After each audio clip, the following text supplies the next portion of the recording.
certain group of people who would not allow the people beneath them to know the secret. And the secret is the secret of the name of God.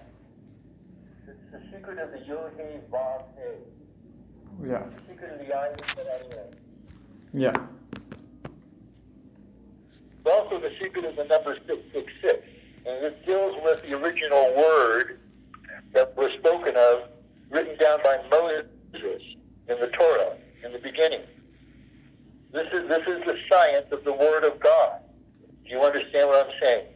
Yeah. Okay.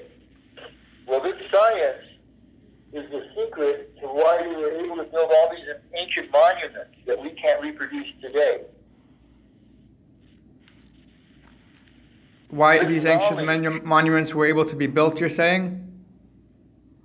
Yeah, in the ancient world there are monuments. Like for instance, there's a stone on the temple mound, on the foundation of the temple. Yes. That weighs over 100 tons.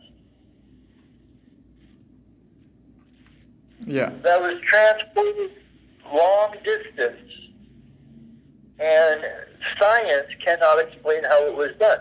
It was written down, and it was clearly spoken how it was done.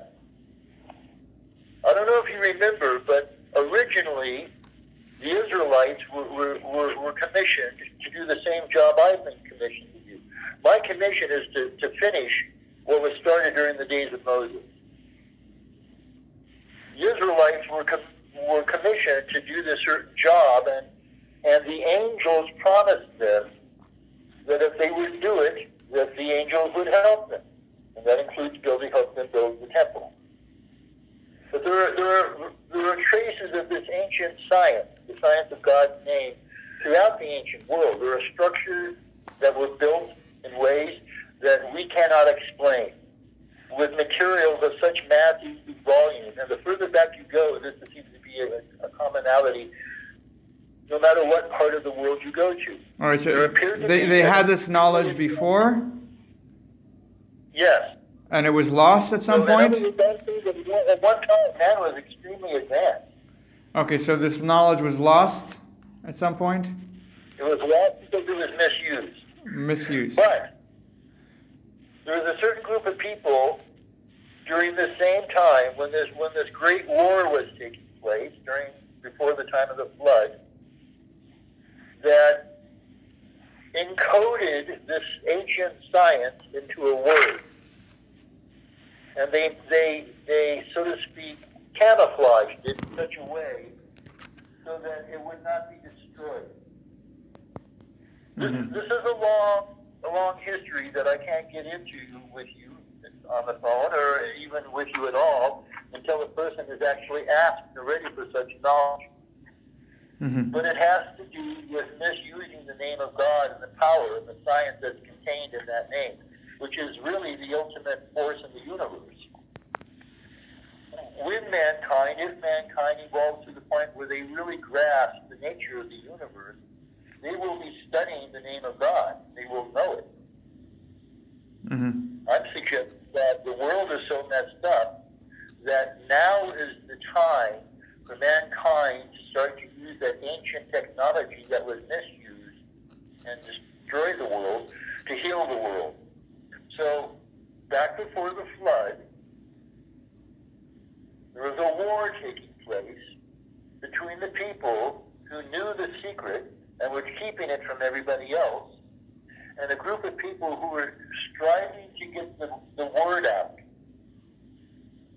And I don't know if you studied this, but there are many places in the ancient world where there appear to have been atomic bombs gone off. Do you know about this? No, I don't. There's a city called Mahinshadara in the Middle East.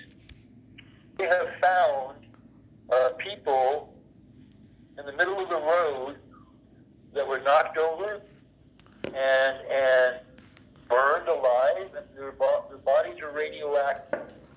The whole area is radioactive. They found the walls in the city that were vitrified. Do you know what that word means? No. It means they were melted. Okay. So these are stone walls, and the outer surface of the stone walls had had turned into glass because the heat was so high. The place they even found the epicenter, where the impact took place. The place has all the earmarks of a city that was hit with an atom bomb. Mm-hmm. But the thing is, this is one of the most ancient cities in the world. Where is this city? Where is this city? 10,000 years old. What's the name of the city again? Let me look it up. Mohenjo-daro. Where is it? Middle East somewhere. Mohenjo-daro. Okay. Fine. Okay, now, in Scotland, this is just another example. This happens to do with my heritage. I'm Scottish.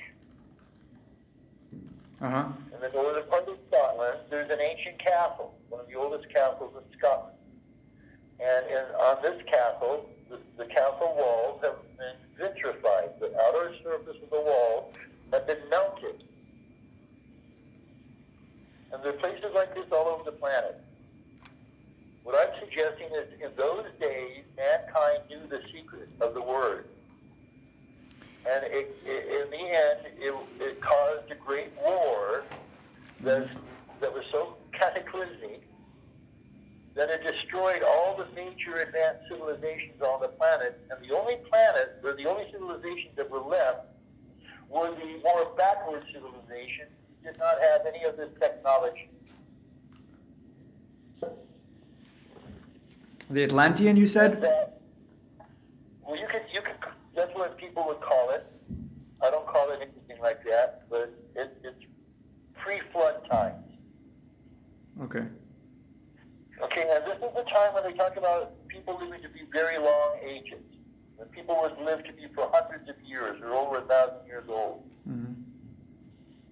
Have you studied that? Have you picked up on that part by studying the Torah or any of the ancient scriptures? Well, I mean, of course, the Torah mentions ages. You know, I mean, I of course I paid attention to that. You know,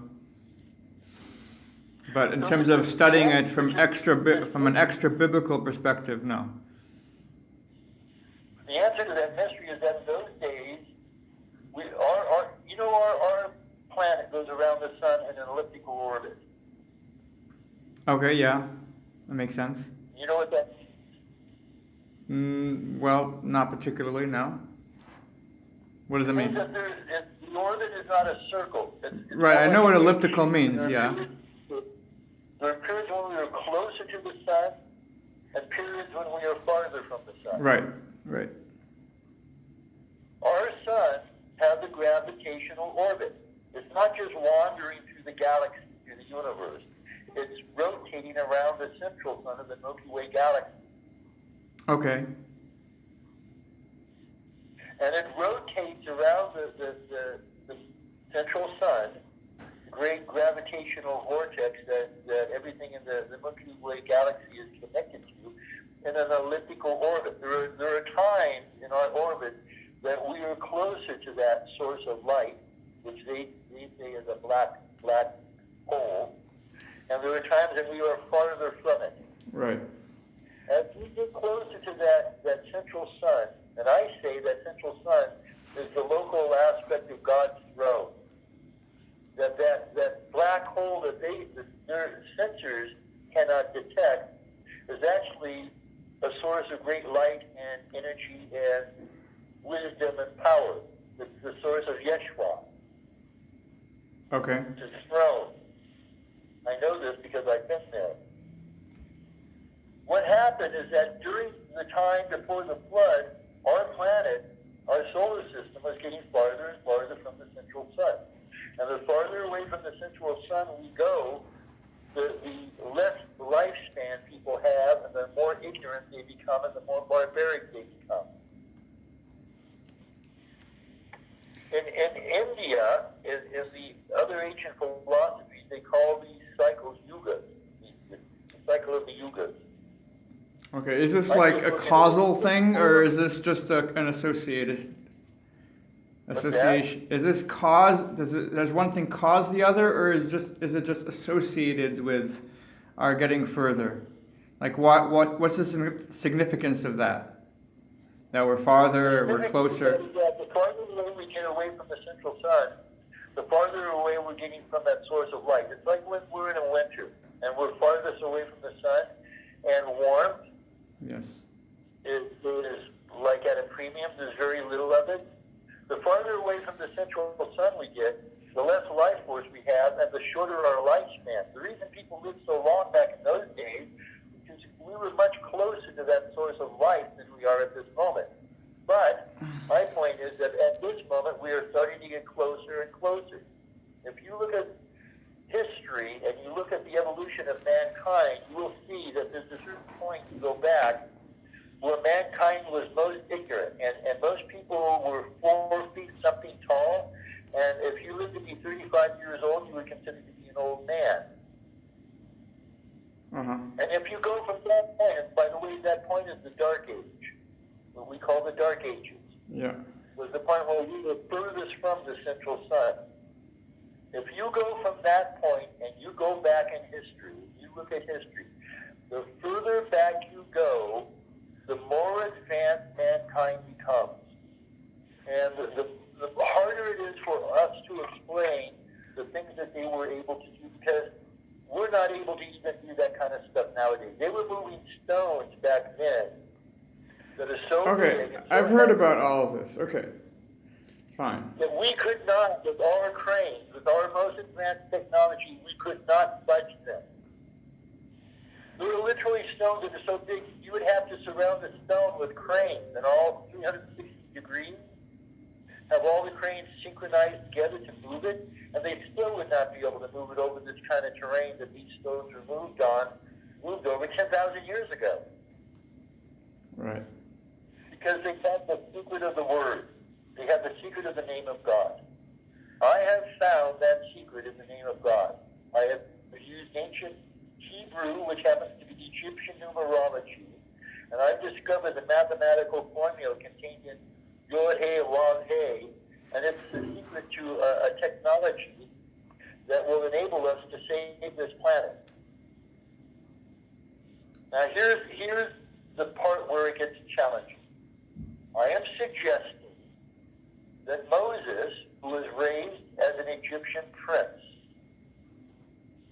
and initiated in all of the ancient mystical schools that the Egyptian royalty would be initiated into, whereas the other Egyptians who were his brother's students were lackluster and not really interested in it, and they were just doing what they had to do, but it was like a person today going to college. They weren't really that into it.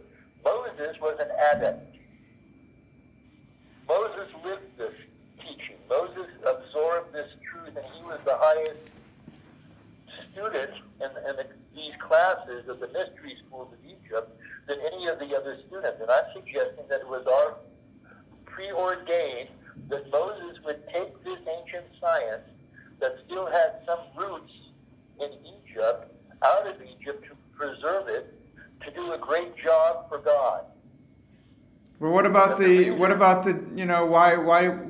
the Jewish people? He connected with the Jewish people, and he took the Jewish people out of Egypt, and he brought them back to this. The story of the Jewish people doesn't center on Egypt. It centers in Abraham and what Abraham's knowledge of God was, not on what the Egyptian knowledge was. That's the whole point. The Egyptian. So here's the deal. The Egyptians had part of this science, and Abraham had the other part. So the secret, and one of the reasons I was able to find this was because of studying the Sefer Yeziral. Have you read it? No. I've looked at it. I haven't read it. It's the book written by Abraham himself. I heard that. I'm not sure if that's what modern scholarship agrees with, but okay. Anyway. I don't even look at it from modern scholarship. I look at it from the ancient world. It's basically the book of the Sephirah. Mm-hmm. It's really the source of all Hebrew culture. What I'm saying is that this ancient group of masters who were working to preserve this ancient science so that it would not be destroyed. See the one side wanted to keep this science to themselves. By keeping this science to themselves, they were telling everybody that they were gods. The other side of this, they realized that this science was universal, and it was the science of the Creator. It was the science that is the destiny of all mankind, and they wanted this knowledge to spread throughout the world. Are you talking about the Egyptians? That happened. What's that? You talking about the Egyptians over here? No, this is way before Egypt. This is before the time of the flood. Okay. Can you repeat that then again? That nobody even really has a name of. Some people might call it Atlantis because they got it from Solaris, from the Egyptian scholar. Mm-hmm. But that's just the name they call it, and that's just a city. It's not a culture. You don't have an entire country that consists of one city. But my point is that these ancient masters took half of the science, and they gave half of the science to Abraham. And the person who gave it to Abraham, they call an eternal priest of heaven with no lineage. You know who that is? Well, I know that, Abraham is said to have met Melchizedek, and that's probably who you're talking about. That is who gave him this science. Melchizedek is the person who is my guru, my teacher, the being whose work I'm fulfilling. Mm-hmm. So they gave the other half of this science to the Egyptians, and then they separated the two halves, so that this knowledge might not be destroyed or would not be used to destroy the planet when mankind, influenced by the fact that we were getting so far away from the central sun, would become much denser and much more warlike, and this knowledge would no longer be safe in the hands of man. It makes a lot of sense if you actually know the history of the world and realize that back in those days there was a great war that was taking place that so decimated the world that mankind now has amnesia and doesn't even remember being advanced. Even though there are certain cultures in the world, like the Hopi Indians, who in their secret societies, when you get initiated into them, they still remember that at one time mankind was an extremely advanced civilization. Well, here's the deal. What I'm suggesting is that Moses was commissioned to take this ancient science out of Egypt, because at this stage Egypt was becoming much more warlike.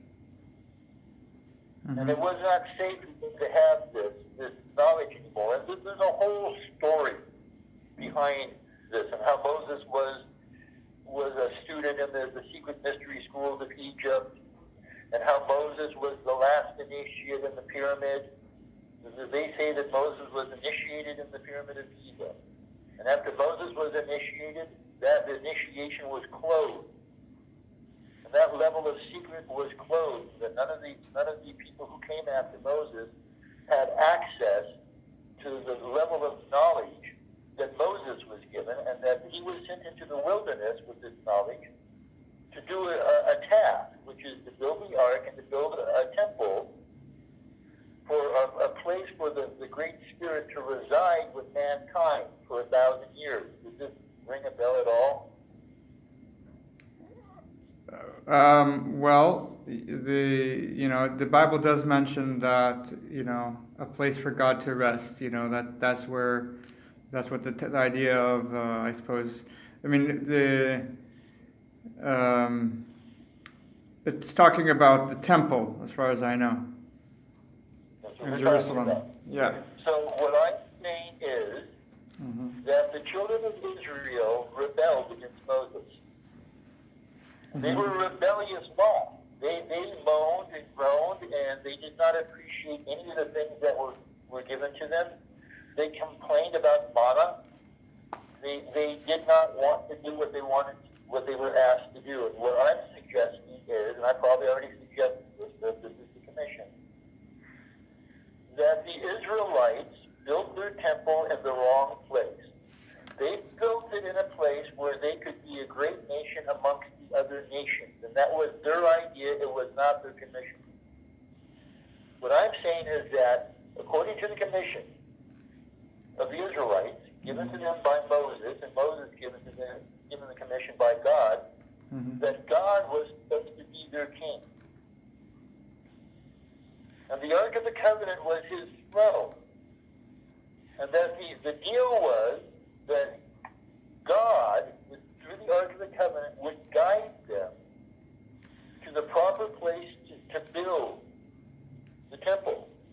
But they rebelled.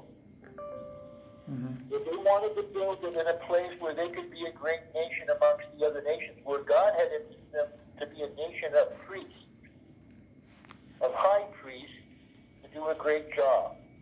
Now, if you look through the Sinai for traces of the Israelites, and you know there are a lot of Israelites wandering around, they say, in the Sinai for what, 40 years? Yeah, that's what it says, yeah. 40 years. You can't find them. What? You can't find traces of them. You can't find traces of the Israelites in the wandering for 40 years. Right. It's a mystery. Yeah. You don't understand, like, where's all the traces of that? So many people, they're going to leave a lot of, if nothing else, poop holes around. They can't find it. But here's the thing, Moshe, there is a place in the world where you can find all kinds of traces of the ancient Israelites.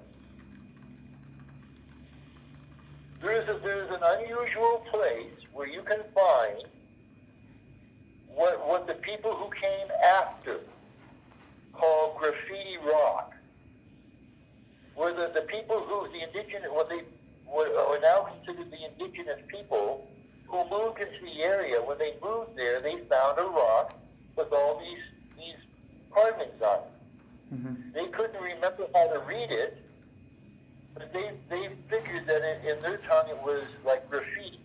So they put their markings on the same rock. Well, in the modern times, scholars have gone there, and they looked at these carvings. They were able to see the original graffiti surrounded by the indigenous people's carvings. And it ended up being Paleo-Hebrew. Where is this again? You know what? I've never said. You know what Paleo-Hebrew is? No, I'm not sure. It's the type of Hebrew that was written during the time of Egypt, when they left Egypt, and during their stay in Egypt. Okay. It's an ancient form of Hebrew that was used during the sojourn when they were wandering through the wilderness. Right.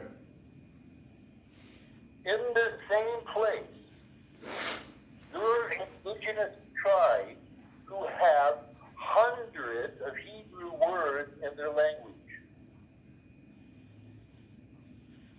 And these tribes say that they are descended from one of the lost tribes of Israel. That's what they say. I'm not going to tell you yet what country this tribe resides in. Okay. I'd like to do a revelation for you. Now, on the same continent, archaeologists have dug up ancient Hebrew artifacts. Like one of them they dug up was a container that inside of it contained an artifact dealing with Moses. And apparently it was the kind of artifact that you would tie to your arm back in the ancient days. In the same area of the world, in the ancient world, when the Spaniards were doing the conquistador thing all around the world, they were traveling through this area, and this is written down. It's in the logs. They say that they came across a band of Hebrews who were carrying Hebrew banners with Hebrew letters on them. By the way, that's a really ancient Hebrew thing to do. and that they were speaking the ancient Hebrew language. Mm-hmm. Did you hear about this? No. This is written down by one of the conquistadors. I have to look it up, but I can tell you the actual name of it. You can actually see the log where they talk about encountering Hebrews. Okay. Moshe, what I'm suggesting is that the 10 tribes that are supposed to be lost are not lost. The 10 tribes are still in the same place where they were guided to by the original spirit, but the two powerful tribes who decided to do something different are the ones that are honestly lost. So I'm just going to cut through all the history, and I'm just going to say what I've been asked to say. You can deal with it as you choose to. What I'm saying is that during the times of Moses, there were two tribes of the Israelites who rebelled against God and did not want to stay in the place where they were guided to go, which happens to be the continent of North America. And they encountered, by the way, they encountered this wandering band of Hebrews in Central America. Mm-hmm. And all over America, there are traces of ancient Hebrew activity. Did you know this? You mentioned this to me. Good. Good for me. I'm glad I'm doing my commissioned job. If you investigate what I'm telling you, you will be amazed at what you'll find. This truth is such a profound truth that it will never come to a person who is lazy and who will not do the work. But anybody who is curious, who is touched by the Spirit and investigates what I'm telling you, will find a great truth. So what I'm saying is that the Israelites were guided to come to America, and that America is where the temple was supposed to be built, not on a pagan site that has seen war after war, and every inch of dirt has been covered with blood and sperm and crap everywhere. In Europe, there's nobody out there, but you're feeling the energy. I'm attracting the attention of external forces. No, that's good. Now lay down.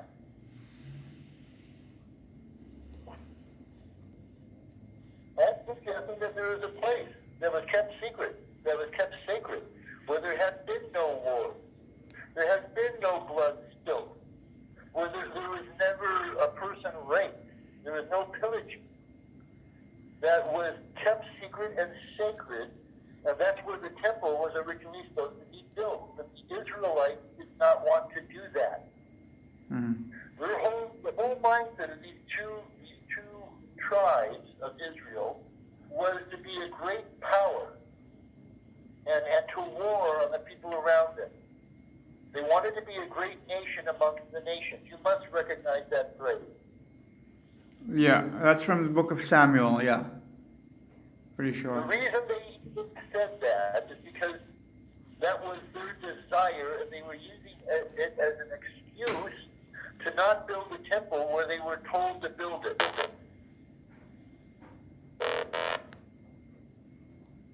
Hello, please state your name after the tone. They did not want that. Right. This is the true reason why Moses left the people of Israel and never went over the river Jordan. And I'm suggesting from that time forward, what we have heard as scripture has been propaganda to cover what they've done. Hold on, just a minute. Just hold on. No, that was me by accident. I called you by accident. That's me. Hold on.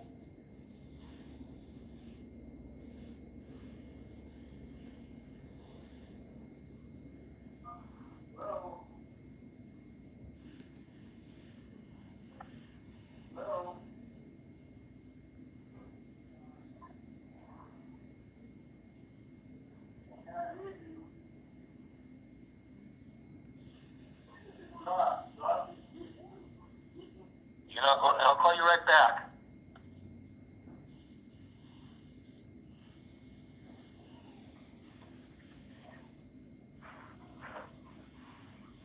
Sorry about that. I just missed a call from my tree seller. From who? I bought a small orchard of 6-year-old trees. Huh. You still there? there? Yeah, I'm here. Okay, so the deal was God was supposed to be the king of the Israelites. And the same people who decided to be a great nation amongst the other nations rationalized that to have a physical king. They wanted to have royalty, and they couldn't have royalty if they didn't have a king. I'm suggesting that if you look at history and you do it with an open mind, if you can empty your cup, all of this will actually make perfect clarity. This is why the temple was destroyed, because they built it in a place they weren't supposed to. If this was truly God's home, and they built it where God intended them to build it, God would never have allowed it to be destroyed. It was destroyed because they were a rebellious people, and they did not listen to their prophets. They listened to the war mongers. They wanted power. They wanted to be a powerful nation. They did not want to be a nation out here in the wilderness where there was no one to pillage. There's no great civilizations out here where they could rob. Now think about what happened. They built a temple, and God destroyed it. They didn't learn the lesson. They built it again, and God destroyed it again. God would have never allowed this to happen if they were doing the right thing. They lost the Ark of the Covenant. They corrupted the Holy of Holies. Do you know how the ancient scriptures suggest, and I happen to have some kind of remembrance of this stuff, because of what happened when I was a toddler, I never forgot a bunch of stuff that most people have forgotten. What's that? You know what happened to Solomon when he got old at the end of his life? What again? You know what happened to Solomon when he got old and how he ended his life? I don't remember at the moment. He died a madman in a gutter beneath a brothel where he had rented a room for years before he passed. He squandered all of his money on whores. And he died naked in a gutter begging for booze. Begging for what? Booze, alcohol. Oh. Does it say that in the Bible? Does it say that in the Bible? There's that in the Torah, in the Kabbalah, ancient traditions. They don't say that in the Bible. They don't know about it. It is generally accepted that King Solomon. So which book does it say that in? You'd have to look it up. I'd have to look it up. I don't know if you'd call it a book. It's more of an ancient tradition in Kabbalah. It must be mentioned somewhere. What's that? Is it mentioned anywhere? I mean, where is it mentioned? Yes, it is mentioned. But it's generally accepted that Solomon corrupted himself by taking these foreign bribes. This is why they allowed, in the Holy of Holies, they allowed a statue of Baal to be set up. And that they allowed, and remember, Solomon's bride, his queen, was a priestess of Baal. You know that, right? I remember something along those lines. Yeah. These are all the reasons why the temple was destroyed. This is not what God intended. What God intended was for the people of Israel to build a temple in the holy place that was sacred, for them to be a civilization of priests, a holy civilization, building a place where God would be able to reside for 1,000 years and so transform mankind that we would become a race like the angels, and we would be a new root race. Now, it so happens that the Hopi Indians traditionally wear the clothing, the exact same style of clothing, as the tribe of people who are the ones who carried the ark about. If you look at the temple wall and the temple mount, the found some of the buildings that were constructed by the workers. It's the exact same building style that the Hopi Indians use to this day. And they have never published this, but if you talk to the Hopi elders, it turns out that they believe they're one of the lost tribes of Israel, and they're not lost. They're waiting for the true Messiah to come, and that they have the Ark of the Covenant hidden in a special place near the Grand Canyon. Have you heard about any of this? You've told me about the Grand Canyon. Well, I myself have seen pre-Egyptian hieroglyphics in the Grand Canyon. I, with my own eyes, have seen the same schematic diagram that Nicholas Tesla patented that sparked the New Age, that we, the modern age that we're in right now. Right next to Egyptian hieroglyphics. It turns out that the Israelites wandered across America 4 times. They were told to do this. They were told, this is part of ancient Hopi tradition. The ancient Hopi tradition said that they were guided by the Great Spirit to go to the 4 corners of this continent, and that if they did, they would be given the continent. Does that remind you of anything? Does that ring any bells for you? Bring it into memories. Maybe the Jericho. It reminds me a little bit of Jericho. The Israelites were told to migrate to the 4 corners of that land and they would inherit it. But that's not where they were supposed to do it. I'm saying that they built the temple in the wrong place so that they could be a great power. And that they hired David to be their king because David would play ball with these Pharisees who were not willing to do God's work. There was a rebellion stewing amongst the Israelites when they were wandering with Moses. And in the end, the rebellion won. And that's why they never fulfilled their destiny. And that's why all the temples have been destroyed and why the Ark of the Covenant is missing. Because they are not doing what they're supposed to be doing, and they're not doing it where they're supposed to do it. From the Bible, it doesn't look exactly like David was, a hired... Look at the story of David. Excuse me, what were you saying? It doesn't look exactly like David was, someone that was hired. And it looks like he was someone that was inspired in some way, and he was given, an act of grace to be able to slay the giant and, and to soothe Saul. It doesn't quite conform to what you're saying. It doesn't look like that. No, and I'm saying that there's been a lot of propaganda since those days.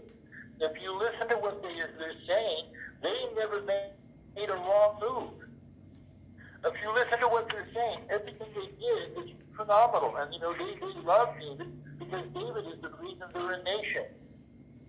Because it's not what they were supposed to do. So think about the things that David was doing and how corrupt he was. What about that general, his closest friend, his highest general?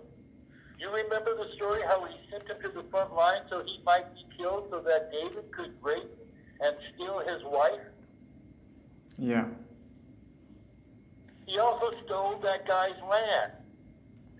It turns out that this is why they hired David in the first place.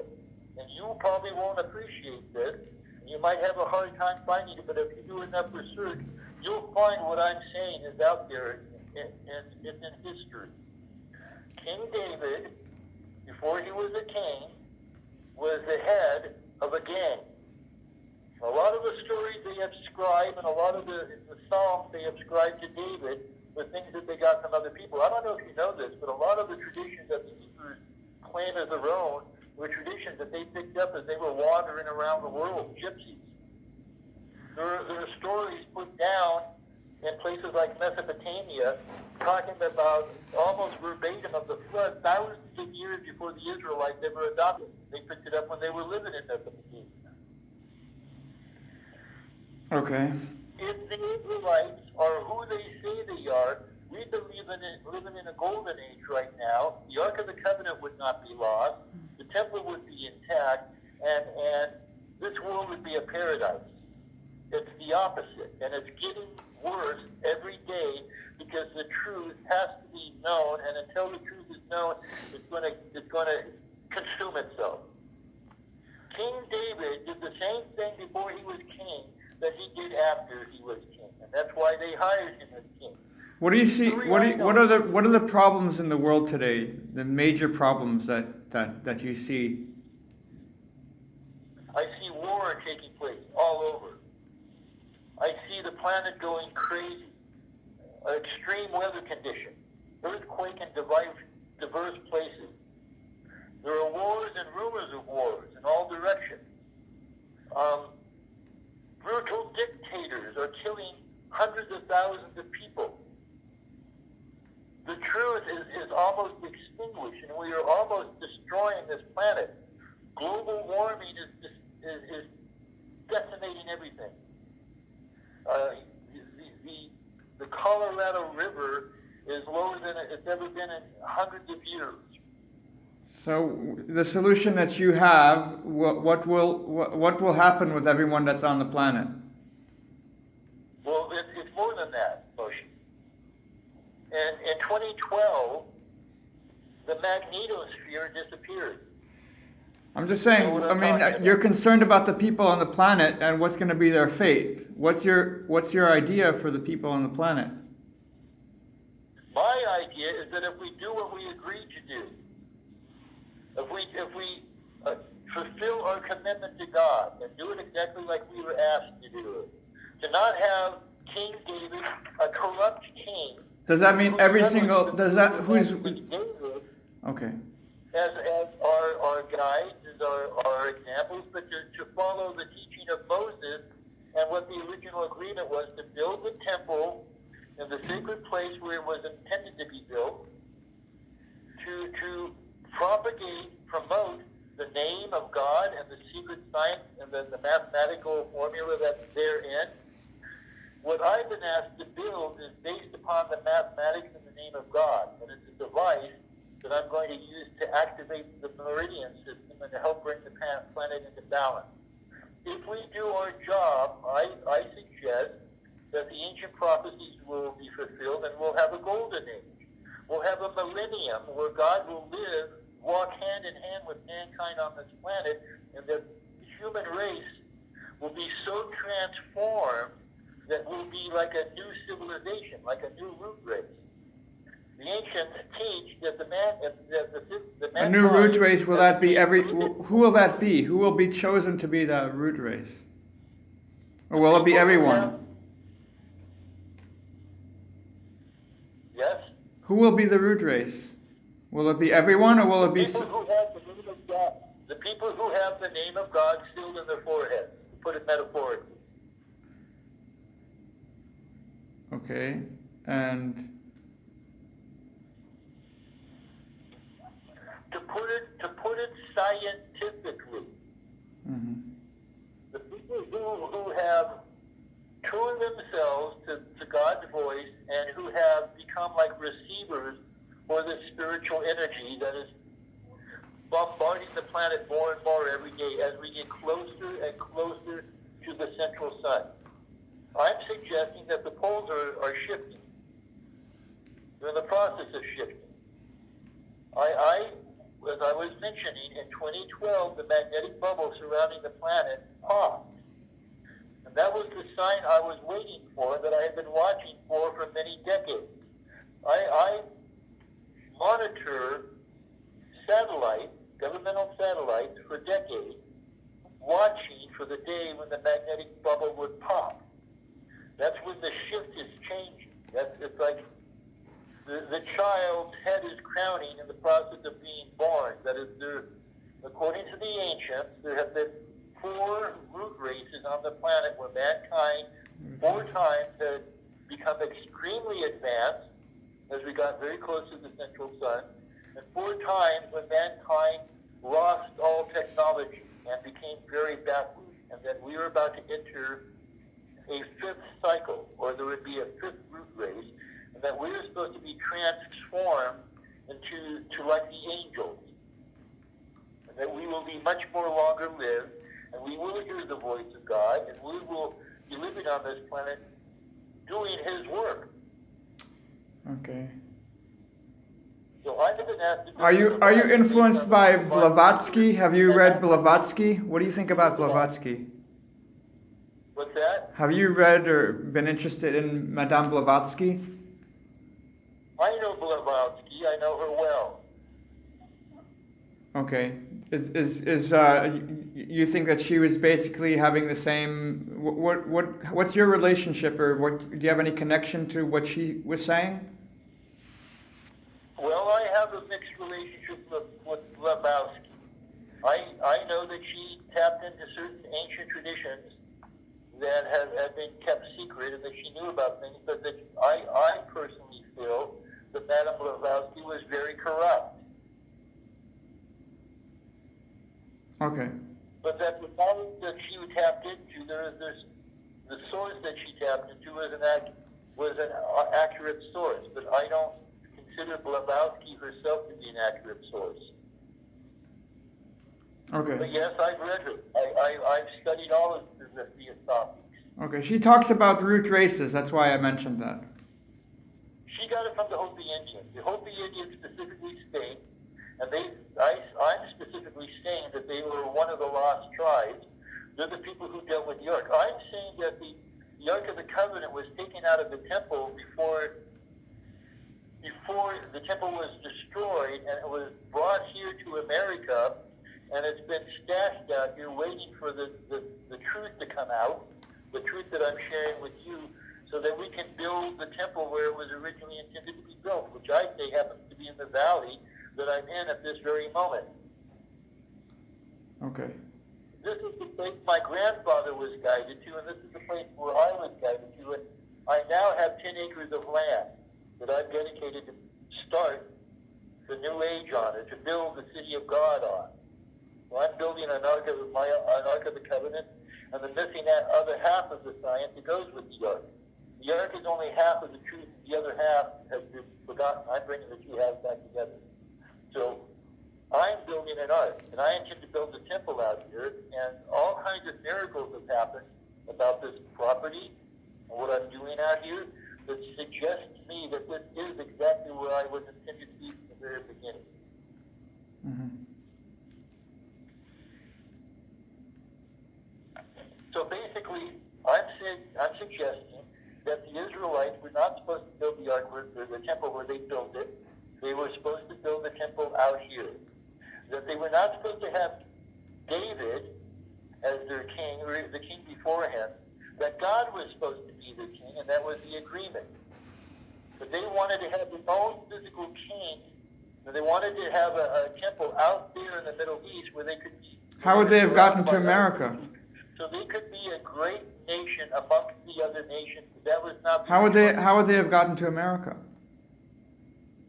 What's that? How would they have gotten to America, and why would God have chosen a people that their origin is in the Middle East to go to America? Why not just take a nation that's already in America? Because the Israelites are the people who have the ancient tradition going back to Abraham. And Abraham was given the secret of this science back during the days of the flood, so that this science might be preserved, and that the very nature of the Israelite people was to preserve, that's what they were chosen for, was to preserve that half of the ancient secret of the name of God.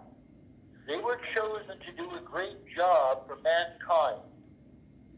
But they decided to become political and wanted to use this for power instead of doing God's will, which is why they were scattered to the four winds, and why their desecrated temples were always destroyed, because they became corrupt. How do you think they would have gotten to America? How would they have gotten to America?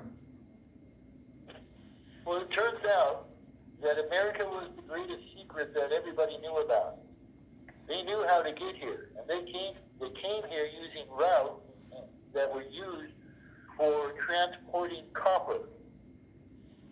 So you probably don't know the full history of the world. Most people haven't taken the time to investigate. But there's a mystery to the Bronze Age that has never been solved, that I could solve for you at this very moment. People know what I'm saying is true, but mainstream scholars and universities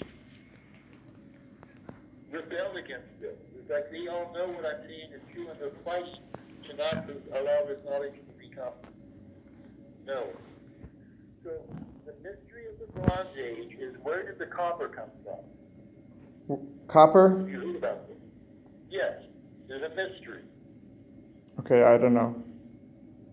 Science can't explain it. They know where the tin came from. You know, to make bronze, you take copper and tin, right? I don't know. Yes. Okay. The metallurgist. I have spent my entire life studying all of this stuff for God, so that I could fulfill my commission. I have spent my time living in the temple, monasteries, and the secret places of the world studying all of this, putting massive amounts of effort into this knowledge since I was just a toddler. Okay. Modern science cannot explain where the copper came from that sparked the Bronze Age. Okay. Some people suggest that the copper came from the statue of Hercules that was destroyed during a great earthquake, but that there was not nearly enough copper to fuel the Bronze Age from that one statue. There's another mystery. They've analyzed the copper with modern technology that made up the copper in the Bronze Age and made up the bronze. And it's of a unique chemical characteristic, a pure copper that they can find anywhere in the Middle East or in Europe. They haven't been able to find this copper in Africa. So they say that they have no, and this is a lie, a bold-faced lie. They say they have no idea where this copper came from. Well, I can tell you, the same place where they found indigenous tribes with hundreds of Hebrew words, the same place where they have archaeologically dug up ancient Hebrew artifacts, there are hundreds of thousands of open-pit copper mines throughout the entire area. And they have chemically analyzed the copper coming out of these mines, and it has the exact identical signature of the copper that fed the Bronze Age. Are you talking about America? All these mines are being the baboons. Are you talking about in... all the copper that fed the Bronze Age came from the Americas, and they kept it secret because, you know, copper was about the only metal that they really could deal with, and it was incredibly expensive. These people became phenomenally wealthy, so they kept the secret of their copper to themselves. But people knew about this, and the Israelis knew about it, and they migrated here using the same route that the copper pirates used. And this is all verifiable. You can verify the fact that the copper from these mines has the same chemical signature as the copper that fed the Bronze Age. Now, you will not be able to verify that the Israelites knew about this, that the Israelites worked with copper, and they worked with bronze. They made weapons out of this. So would this be something I can Google?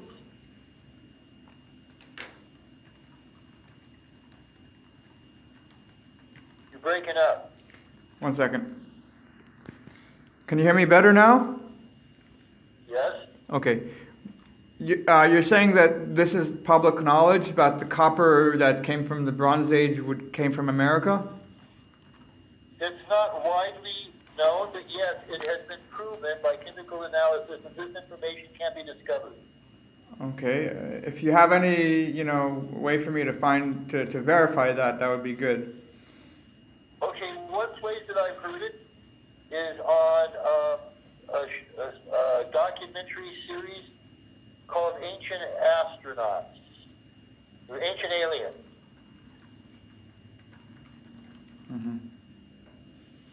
But if you do an online search and you start investigating copper mines in America, you'll see what I'm talking about. Now, it turns out that the valley that I live in has ancient copper mines all around it. this valley was even populated by the handful of people who lived here originally was because of the copper mine. And it also turns out that my neighbor, just around the corner from where I live, has mounds on his property. And some archaeologists found out about these mounds and came here and dug up the mounds, and like every other place where they found the remains of giants, all the artifacts that were pulled out of these mounds here in this valley with my neighbor were all vanished. They all disappeared. As soon as they were pulled out of the ground, the university said that they lost them. And this is another thing that's going on. If you investigate it, you'll discover this. There's a thing going on now to prevent this knowledge from being widespread. That places like the Smithsonian Institute are aware of this, and they have, what would you call it? They have a vendetta against this information. Anytime they find any traces of what I'm talking about, they come and they get the artifacts, and the artifacts instantly disappear. And this has been reported over 1,000 times, specifically about the Smithsonian Institute and traces of this ancient technology. And I have newspaper articles from the 1900s, like 1906, that talk about some of this stuff.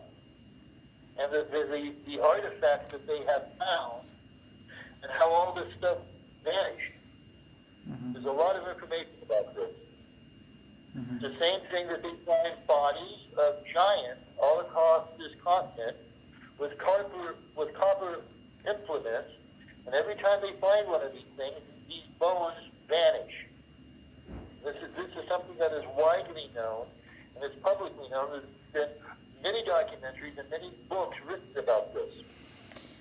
I'm saying that there's a war against the truth. They do not want people to realize that the temple was not built where it was supposed to be built, and that at the heart of America is the place where it was originally intended, and that's where the temple is intended to be built.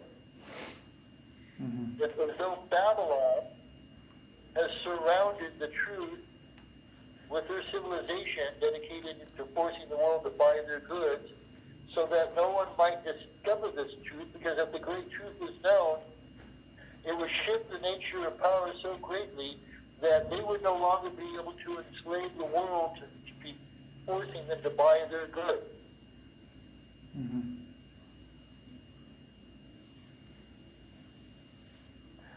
So I'm saying outright that the temple was supposed to be built in the Four Corners area of the United States, and that the Israelites reneged on their agreement so they could be a great nation amongst the nation, and that I've been commissioned to finish what they started. So I'm supposed to build the temple.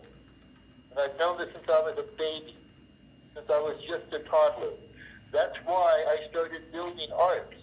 I still have the ark I built when I was a teenager. As a matter of fact, I'm looking at it right now. Right.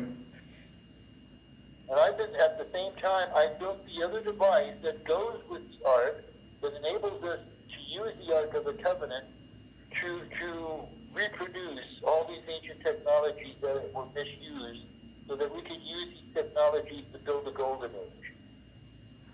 So I am building a pyramid and an ark, and I'm placing them on this ley line, and I'm going to resonate the ley line with the device that the angel commissioned me to build. And by resonating this ley line, it's going to activate this ley line, and it's going to activate the entire meridian system of the entire planet. And I have personal experience that shows me you know what I mean by the meridian system? I have a vague conception of what you're talking about. It's what the ancient would call ley lines. Yeah. Pythagoras said it was like a dodecahedron. I say there's a system of inner energy lines surrounding the planet that the ancients knew of. And I found one of those major ley lines right here where I live, and I'm sitting on it. And I intend to activate that ley line, which happens to be connected to a meridian that is where all civilizations have come from. Moshi? Yeah. I take you to a place. This is not a philosophy. This is science. This is tangible. You can get in a car with me, and we can take a drive a few hours from where I live, where I can show you a 2-million-year-old pictograph that somebody carved on this wall of a brontosaurus. I'm suggesting that mankind was not born out of Africa. That was just a recent thing that happened, that science knows, and they're keeping it from us, that we are much, much, much older than they are telling us. Mm-hmm. They're trying to say that mankind has been advanced civilization, or advanced humans, so to speak, biologically, for maybe 100,000 years. And I'm saying that we've been on this planet for millions of years, and I have proof. If you look at this brontosaurus that was carved on this wall, you would realize that whoever carved it actually looked at the brontosaurus with their own eyes. Mm-hmm. On this same wall, I have found 3 Egyptian hieroglyphics. I mentioned this. On this same wall, I have found schematic diagrams and the waveforms that are used to make that device function. So there's a schematic diagram that I recognize. It's the one that Tesla patented. Mm-hmm. It's the logo for the American Radio Relay, which is a group, an organization, like a society, not secret though, of electricians that was started over 100 years ago when electronics became known.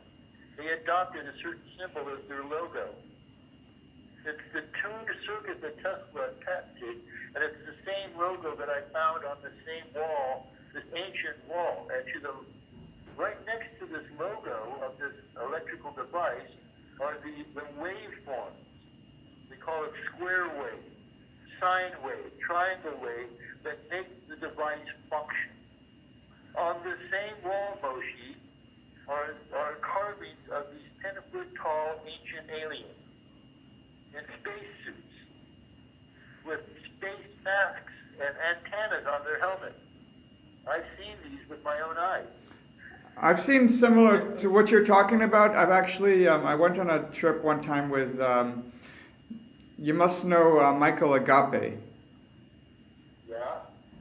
Well, I went on a trip with him one time, actually going towards Mount Shasta, and we stopped on the way at some national park, which I don't remember the name of right now, and we looked at some cave drawings that is I would describe it, the drawings similar to how you're describing right now. There you go. It's so interesting. I used to live in Shasta. My grandfather moved to the backside of Mount Shasta around 1900. Mm-hmm. Yeah, you've told me about this. When I lived there, I kept on hearing rumors of ancient Mesopotamia carving off in the forest around Shasta. And one day I finally stumbled upon these ancient pictographs and carvings. And these carvings are from Mesopotamia and from Egypt, from ancient cultures from different parts of the world who had been in this country long, long time ago. This country has a karma that has been kept secret and kept sacred. This is the secret, sacred land that was preserved so that we could build the temple here. And in all of the world, it was the only place that was left that was not corrupted. Everywhere else in the world, Moshe, has been corrupted. Do you understand this is true? Can you resonate with what I'm saying? I can resonate with what you're saying, like knowing how I've met Native Americans, you know, and I've seen certain Native Americans carrying themselves in a very sacred way that I've never seen before. So I could definitely feel what you're saying. Well, I'm saying that the Native Americans are the lost tribe of Israel. Some of them remember it, some of them don't. Some of them are waiting to build this stage. I mean, I don't think all of the Native Americans are perfect, but I would say I've definitely experienced, you know, something about, you know, some kind of spirituality that they have, which is very powerful. Some of them have, in any case.